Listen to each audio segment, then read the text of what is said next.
అమరావతి అంటే ప్రాణమిచ్చి చంద్రబాబు నాయుడు సీఎం కావడంతో తమకు అన్ని మంచి రోజులే అని రాజధాని రైతులు సంతోషించారు.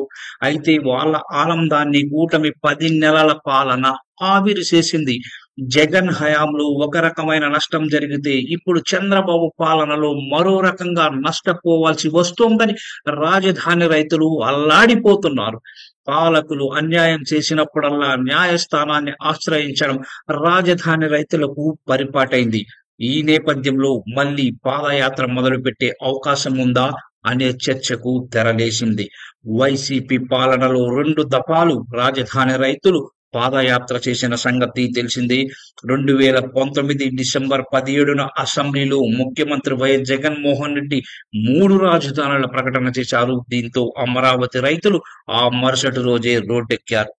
అమరావతి నిర్మాణానికి 29 గ్రామాల పరిధిలోని 29,881 మంది రైతులు 34,322 ఎకరాలు ఇచ్చారు.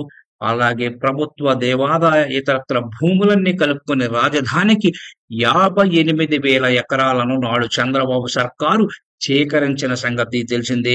అయితే జగన్ 3 రాజధానుల ప్రకటనతో ఒప్పందాన్ని ఉల్లంఘించినట్లయిందని రాజధాని రైతులు అవిశ్రాంత పోరాటమైతే చేశారు.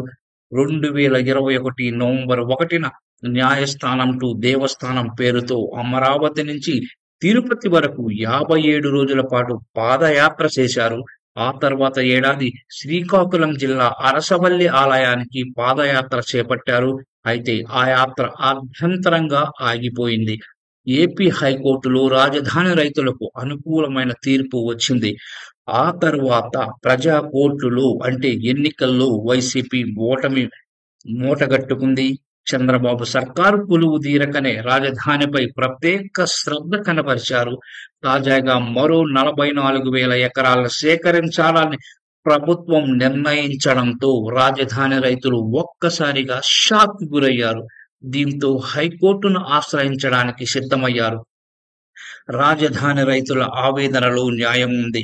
చంద్రబాబు మొట్టమొదట తీసుకున్న భూముల్ని అభివృద్ధి చేసి ప్లాట్లుగా వేసి ఇవ్వాల్సి ఉంది. ఆ ప్లాట్లకు రేట్లు వస్తే అమ్ముకుంటే న్యాయం జరుగుతుంది. అయితే ఇంతవరకు రాజధాని భూములు ఎలాంటి అభివృద్ధికి నోచుకోలేదు. చంద్రబాబు సర్కారు ఇచ్చిన మాట నిలబెట్టుకోకపోగా ఇప్పుడు మళ్ళీ 44,000 ఎకరాలు తీసుకుని అభివృద్ధి చేస్తామనడంతో వాళ్ళు ఆందోళన చెందుతున్నారు. అదే జరిగితే ఇప్పటికే ధర లేని తమ భూములకు డిమాండ్ మరింత పడిపోతుందని రాజధాని రైతులు ఆందోళన చెందుతున్నారు.